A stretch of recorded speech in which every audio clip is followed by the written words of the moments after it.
Hey there everybody, welcome back to the channel. Thanks for tuning in for another weekly video about news and information on DCS World. Brought to you by me, your host, Prickly Hedgehog. Today we're going to talk about, join me, a new aircraft, which is really exciting, the Air Mackie MB339. It is produced by India Fox Teco, so we will talk about that shortly.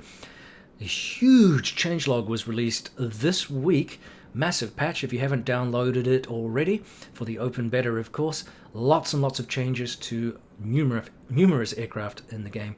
And of course, this week, if you haven't been paying attention, we have been plagued by wonderful videos from WAGs with regards to the A-10C II Tank Killer, or the Warthog as we also know it as. And this aircraft is, well, it's received a lot of love, and the videos that WAGs has produced are pretty darned exciting, and I can't wait to get my hands on this aircraft to see how it compares to the old. Very, very exciting. So let's talk about we'll start with the open beta changes. A huge patch, like I said, exhaustive patch, lots of stuff going on.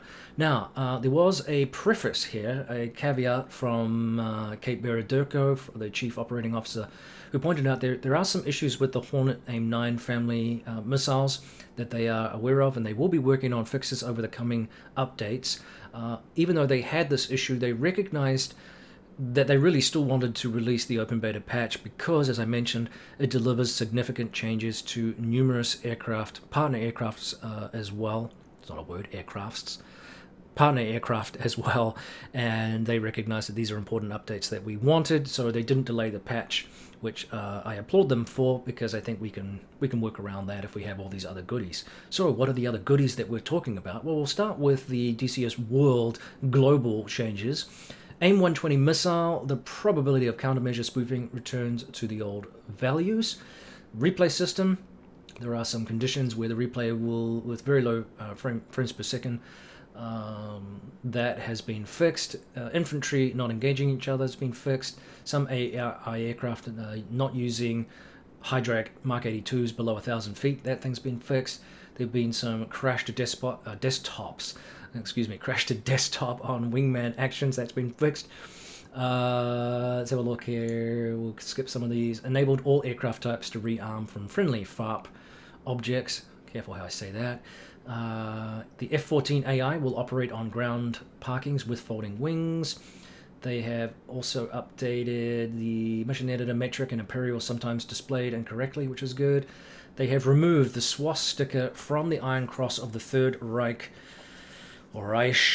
pilot model. Now, some people probably think this is controversial. I've seen it in other games where World War II aircraft or modules or objects like, say, the Bismarck in, what is it called? What's that other game? World of Warships? Whatever the hell it's called. Yeah, there was some debate about whether or not the swastika should have remained on the Bismarck and the Tirpitz. I have mixed opinions on it. I recognize the value of being historically accurate, but I also recognize the offensiveness of that particular image in our history, which I don't think we can ignore. So I won't dwell on that topic, but I totally support the removal of it. I think it is a symbol that we don't need, and we don't need to celebrate it or have it misrepresented in a way that undercuts the significance of it. So I think that's all I'll say on that. Increased G tolerance of pilot. Effects, they've had the speed, smoke, and fire was improved. Sound, they've added a more robust workaround for broken drivers. Nice. Mouse input, added ability to assign commands to extra mouse buttons. Cool. Modern SAMs, the S-300, Patriot, Tor, SM, etc. have to engage aircraft weapons like ARM, tactical and cruise missiles, and they've restored that ability. They have done some changes to the Western RWR, so they've added the symbol for the new Kuznetsov, and changed indications of the SAM search radars. So, very cool. Now, the following aircraft have received changes. The MiG-21, the Viggen, of course, from Heat Blur. The F-14B has received a lot of changes here. Some good stuff there. The Harrier by Razbam. Now, this was, remember, part of a discussion that I didn't delve into too much or dwell on, but they have done significant amounts of work on that. And again, the list of stuff here is too extensive for me to go through without making this exceedingly boring, just to listen to me rabbit on. This is something that you can read yourself if you're curious about the aircraft. If you own any of these aircraft, then I'll refer you to this page, and I'll put a link so that you can double check yourself. But suffice to say that they've done a tremendous number of fixes. They've also done some work on the damage model, and other little corrections as well. One thing they did on the F-14B heat blower aircraft, I think is worth noting, is that they've added the ability to hide the HUD camera. So if you click on the HUD camera in the cockpit, that will remove it. And F-14 pilots apparently carried hex wrenches to remove the HUD camera, especially for landing, so that it didn't, I guess, block your view. And a number of other little changes here too, including things to the AIM-7 changes according to latest data from Eagle Dynamics, and also some fixes to the AIM-54, so on and so forth, some other cosmetic and interior lighting things too, so good stuff there. Again, the Harrier, extensive changes, some changes too, of course, therefore, to the Mirage by Razbam as well, additionally to the MiG-19 by Razbam. Not too many changes for Decker Ironworks' excellent module, the JF-17. Of course, remember, this is still a new aircraft, so of course you expect to have some minor changes from time to time, but nothing too significant here. All good stuff. Some also by Decker Ironworks, there's some changes to the Chinese asset pack. Now, the Avio jet, of course, has received changes. There have been minor changes here for the P-47 Thunderbolt, which I think I mentioned previously. They've added a new or early modification variants to the P-47D30 and the P-47D40 variants is what I'm referring to there. So, and this was mentioned last week. The starter sound can now be heard even after spinning the propeller. This is the P-51 Mustang. That's been corrected. The co-pilot not firing miniguns at targets for the Huey. That's been fixed. They've corrected upper and off text on the L140 panel for the Black Shark. The MiG-15 tracer not seen on the 23mm cannon. That's been fixed. And the A-10C Warthog, the HUD goes to AA mode without any electrical power. That's been fixed. Now, obviously, huge changes to the Viper with regards to the air-to-ground missile. This is a work in progress. Is added to the next open beta. But we have, well, let's have a look. Most of these are, pretty cool. There's a couple of highlights here. They've optimized the F-16 livery files. They have some liveries lack texture. They've scan broke for bore sight and vertical scan. That's been fixed. Loss of track from SAMs to trackwell scan. That's been fixed. The helmet mounted device changed. They've added option in the mission editor aircraft property tab. They've added ground crew comms. G tolerance, open beta versus the development trunk. That's been fixed. Lightning phase 2 current coordinate displays is not like it looks like in the design documents and original source. That's been fixed. Sorry, there was a phraseology that I had trouble reading there. The TGP will not power on after takeoff. That's been fixed. Updated the F-16 guide with newly added features as required. Changes are noted on the latest changes page. So some cool stuff there. Going through my notes here too as we move forward. We have, well, how am I even going to go through all of these? A massive number of changes to the F-18 Hornet, no surprise there. Actually, while I switch back to the F-16 very quickly, Baltic Dragon, if you're not aware of this, who also produced the Raven 1 campaign, he is currently working on a campaign for the F-16C for Syria. This is in conjunction with BVR Pro, the Gamblers, and they are working with a former F-16 pilot, John Rain Waters, and we're going to have 15 authentic missions. So pretty exciting. Stand by for that. Okay, back to the F-18. Again, I can't go through all of these without making, you know, a 45-minute video on just the F-18 if I was to go through and try to explain some of these things. But highlights, of course, selective jettison and stores mode not working correctly, being fixed. Strange behavior when switching between air-to-ground radar EXP modes and air-to-air radar, that's been fixed. Air-to-ground radar EXP 3 beam jump on first pass, that's been fixed. Unleoparded weapons does not respect the salvo ripple after replenishment, that's been fixed. COM was turned off, new channel applied right after COM powered up, that's been fixed. Radio volume does not turn the radio off when at minimum, it's been fixed. The AGM-88C disappears after launch, that's been fixed. TWS antenna slew messing with the RWS, that's been fixed. The refueling floodlight isn't bright enough, that's been fixed. Let's have a look. Added Wing HOTAS Hornet file, so if you own one of those HOTASes, that would be good news. Incorrect coordinates format in the Lightning output in current build, decimal but needs to be precise. Classic 1, it's been fixed. The INS alignment, moving aircraft should require manual waypoint 0 update. Helmet mounted device changed. They've added the option in the mission editor aircraft property tab, added ground crew comms, added HMD EW symbols. The AIM-9L and AIM-9M losing lock with control input, that's been fixed. IFA alignment has strange effect on velocity vector and CCRP4 lines, that's been fixed. This is just a smattering of the changes. Some changes to the supercarrier. They've added the CVN 75, and the Ali Burke has had liveries added.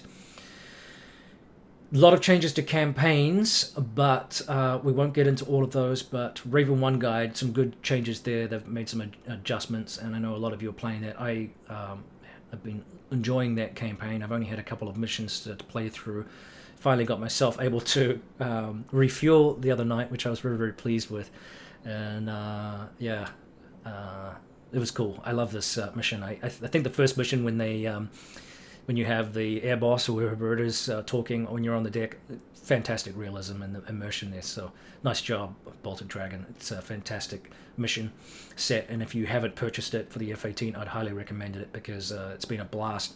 And the level of detail right now on that F-18 is absolutely fantastic. I've actually gone back to it, flown it again. I'm really enjoying the graphics on the game, and the in-cockpit experience is actually really, really cool. So well done, Eagle Dynamics, and of course Baltic Dragon for that campaign. The level of authenticity is really, really cool, but the game is really shining right now. So, as I said before, there are some known issues with the AIM-9L and the AIM-9M tone loss, and then the AIM-9X jittering with a radar lock. So those are things that are being fixed and identified as problem bugs. Whew. Well, let's talk now about the A-10C II, the Tank Killer. Now, as previously mentioned, this is a $10 add-on, basically, if you previously own the module. If you don't, well, then you'll be paying a little bit more for the first month, and then it'll be full price for those who don't own it at all. But it will be worth picking up, I think. Now that it's currently undergoing a lengthy closed testing period to ensure accuracy, stability, and a smooth launch. We continue to improve the helmet-mounted queuing system, indicators, add more skins and mission content, which I think is really cool. And this has this aircraft has a tremendous amount of, the pre-existing module at least has quite a lot of missions, a lot of stuff out there for this aircraft. So it's, there's a lot of replayability, if you like, for this aircraft if you don't own it or are kicking around owning it. It's definitely a worthwhile module, although it is, it's a study sim, so there's a lot of learning to do. So as I said, more skins, more mission content, and you get we're going to get tuned flight model changes. They encourage us to get familiar with the Wags' videos for the new weapon systems to hit the ground running when you get the module. This update, of course, is being developed in parallel with the A-10C VR training software for the United States Air Force 355th Wing. So, real-world application, that's cool. So, what were the changes? Of course, Wags did the air-to-ground 65L Laser Maverick. We also had the GBU 55L JDAM, which was cool. And this is a 500-pound bomb with options for INS, GPS, and laser homing guidance. It can be loaded on all 1760 smart racks, while the INS GPS allows launch and leave, and the ability to engage through clouds and smoke cover. The laser guidance provides increased accuracy and can engage moving targets, but it's up to you to determine the best guidance based on the engagement. So, and then of course we also have the AGR-28 APKWS, also known as the Advanced Precision Kill Weapon System. This was a cool video. I enjoyed this one. And basically this is a cost-effective method of engaging unarmed and lightly armored targets based on pinpoint laser guidance. Both M151 high explosive and M282 penetration warhead versions are available, with 7 rockets per each LAU-131 rocket pod. Not pocket rod, that's a different thing. And with a range of approximately 5 miles, the APKWS offers accurate firepower. So if you want to get to grips with those, as they say here, you'll need to look at the videos, and of course they are really well done. I did make a request. I asked WAGs, hey, are we going to see some improvements to, and I know they have talked about this, and I do hope it comes to fruition at some stage, but I would like to see the improvement to explosions, varying sizes, a little bit more variety in terms of the realism of those explosions, and obviously more destructible environments. And also, some of the troops standing there, they kind of look like, black cardboard cutout silhouettes, and when they explode, they're just lying flat on the ground. Typically, I would expect in large explosions, rather macabrely to say, I'm not trying to make fun here, but generally the human body doesn't do well when it's exposed to high temperatures and explosive materials. So typically people will be vaporized, or there will be bits left, not a flat cardboard cutout. I mean, we get the impression, we understand what's going on here, and I'm not trying to create some sort of war porn here, but a little bit of realism in terms of the explosive consequences, perhaps, is what I'm referring to here. And also I asked, are we going to see some more realistic behavior from the AI? When something blows up nearby you, you don't stand around static waiting for the aircraft to pass overhead again and see if it's got you targeted next. Most people flee for their lives, sort of like from Minas Tirith, when Lord Denethor is, instilling hope and inspiration into the troops. Flee for your lives. That's what typically happens when big bada boom comes down from an A-10, either the Burt or the the explosive arsenal that it carries. So I'm hoping for a little bit more in that department. I know it's in the works. I know it has been discussed in previous interviews with the developers of DCS, and I know it's something that they are cognizant of. And I know that they were looking at. I think Nick Gray was talking about more destructible world. I think that would be good to just lend a degree of realism to the engagements that we're making. If you have a target locked, you destroy it, and then you come back for your second pass. Anything that was standing nearby that didn't get obliterated, well, technically they probably hightailed it out of Dodge, because nobody's going to stand there and wonder what happened and wait for the next missile to rain down on them. So that's my thought on that. Let me know yours. Let's talk about the MB339 jet trainer. Now, this is exciting news. Now, I don't know a heck of a lot about the Air Mackie here, but based on what I can see via Air Force technology here, we're talking, it's a smaller aircraft. We're talking about an 36-foot length, about 12 foot in height. We're talking a 36-foot wingspan and a 207-foot squared wing area. Empty weight, we're talking about 7,500 pounds, and it needs a clean takeoff weight here of about 11,000 pounds, or is a clean takeoff weight, of about 11,000 pounds. Maximum weapon load, therefore, is around about 4,000 pounds, and the maximum takeoff weight, we're talking 14,000 pounds. It's powered by a Rolls-Royce Viper 680 turbojet, as far as I'm aware. That I don't know if that's the same one that's in the game here and in the model. We're talking 4,400 pounds of thrust, so quite a bit less than, say, the Tomcat and some of the other aircraft in the game. But it is, a handy little aircraft and a very useful trainer. It's able to carry rocket launchers, and for 50mm, 68mm, 81mm, and 2.75-inch rockets. It can carry up to 2 Mavericks. Obviously, it has an RWR receiver. Like most modern aircraft, it is able to carry an anti-ship missile. We do have Magic or AIM-9 Sidewinder air-to-air missiles. Obviously, it has a chaff and flare dispenser. We're talking smoke is able to carry, and it has its own ECM countermeasures pod. We have some of the performance parameters here. Rate of climb rate is around 6,900 feet a minute. Service ceiling of 46,000 feet. Maximum level speed is 496 knots, so it's not the fastest, but it gets going. We have a maximum sustained load factor of 5.9 Gs and a maximum sustained turn rate at 15,000 feet of 12 degrees a second. So, cool little aircraft.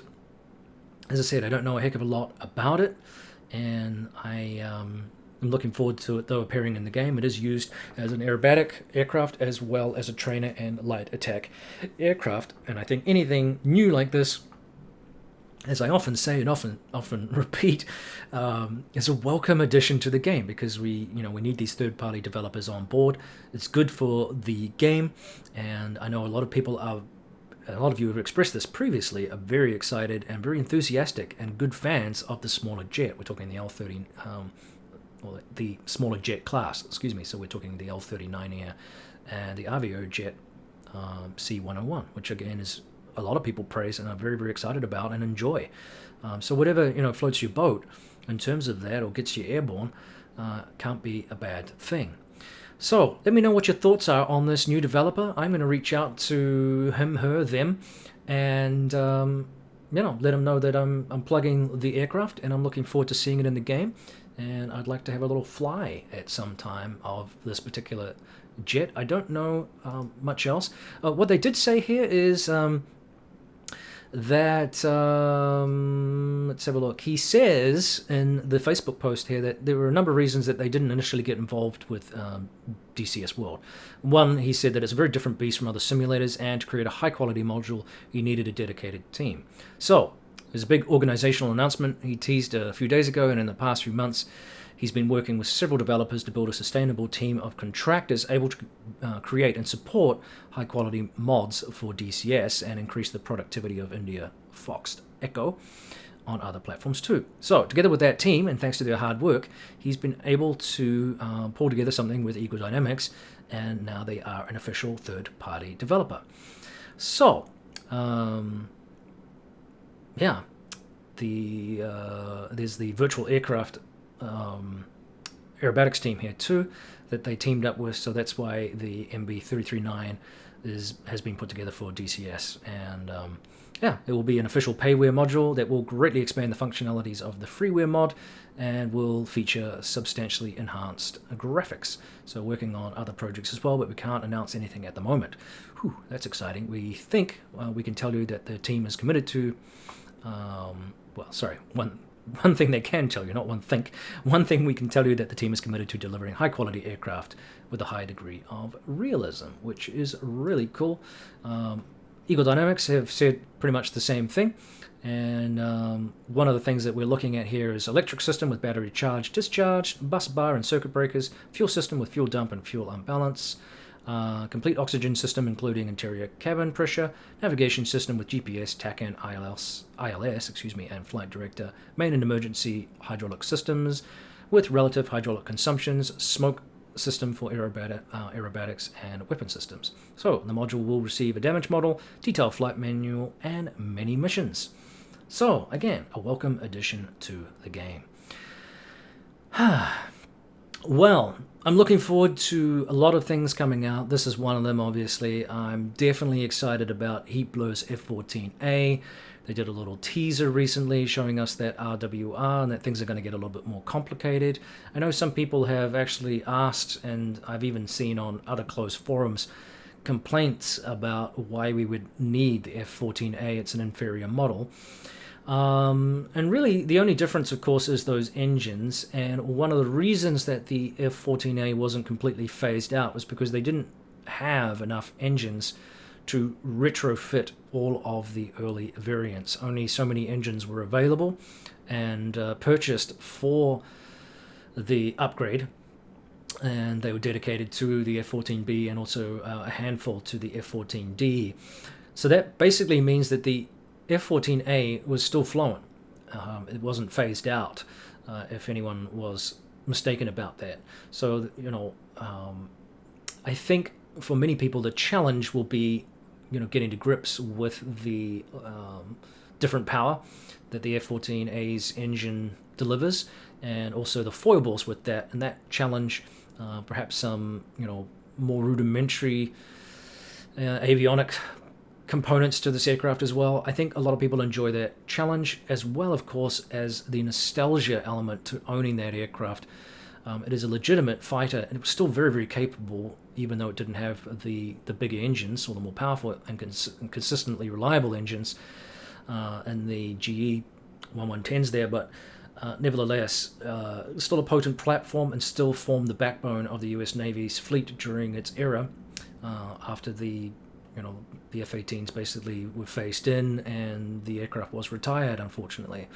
And now we're talking here, ironically, about the need for an F-14 style aircraft under the new threats that the US Navy is facing. The recognition that we do need a long-range, high-speed interceptor that can loiter for a long period of time, that the F-18 doesn't quite do.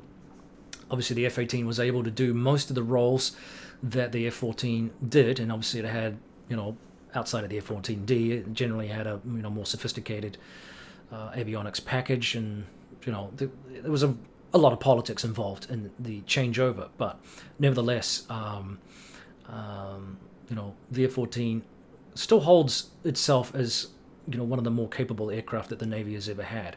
So again, what I'm trying to say is here, don't rule out the F-14A as a piece of crap. It has its detractors, I recognize that, and it has some faults and some problems, but it's still a capable aircraft in the right hands. And I think that challenge is what most of us are probably looking forward to, and also having that comparison between the two aircraft to see how it goes. All right, we'll end it there.